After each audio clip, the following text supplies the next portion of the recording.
New evidence coming to light nearly 3 years after January 6. Special counsel Jack Smith laid out a detailed roadmap to his federal 2020 election subversion case against former President Donald Trump. The 165-page filing, unsealed yesterday, revealed new details about Trump's efforts to remain in power as it became clear that he had lost the race to now President Biden. It's likely the fullest picture of Trump's alleged conduct that will be made public for voters ahead of the polls in November. Queen City News Chief Legal Analyst Khalif Rhodes joins me now. So Khalif, walk us through some of the revelations in this brief. This brief lays out, there's a theme, right? Smith is saying that repeatedly, over and over again, top officials tried to tell Trump, former President Trump, that he should concede because he had lost the election. Let me read a couple. When lawyers told him that the false claims that the election had been marred by widespread fraud would not hold up in court, Mr. Trump responded, "The details don't matter."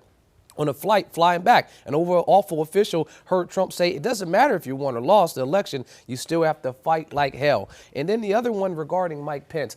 During the time frame when folks were marching towards Mike Pence and he was getting ushered out, officials went to the former president and said, "Listen, Mike Pence is in danger. You need to put some type of official response out." And he says, "So what?" So what they're attempting to do is when you're trying to prove that someone knew or should have known that he lost, that the things that he's doing, if they're saying that this was some type of conspiracy to subvert the election, part of that conspiracy was to push out this false information. Well, Trump's defense has been, "Hey, I didn't believe it was false. I knew that it was true." Well, if you can show that his mindset at the time was that, yes, you knew that it was false, but you didn't care anyway, that helps further their argument. Well, and the mindset is very important here. So Smith's brief was initially sealed. So we're just getting this week. So catch us up on this.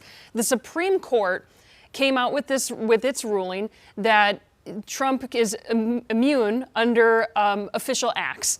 But it sounds like in that they're kind of trying to steer the ship in the other direction of he wasn't acting in an official capacity. Within the first paragraph, Jack Smith's team says that these acts were nowhere near official. They were clearly unofficial acts, and they were private acts. 165 pages, 18 times the word private is thrown in there because they want to make sure that there is a Grand Canyon size hole between any official acts and any unofficial acts. And they want to ensure that any conversation that he had with Mike Pence would not be considered official acts. Why is that important? Because he was trying to get Pence to not certify the election. And so if I can say that Pence in this capacity wasn't the vice president, but he was a candidate, now those aren't official acts. But the Supreme Court didn't do us any justice here. They made it clear as mud in determining what are official or unofficial acts, and they sent it back down to the court. That's why we have this brief. The Supreme Court said, "Judge Chuckin, you guys have to figure out what are considered official acts." And so Smith's teams went first.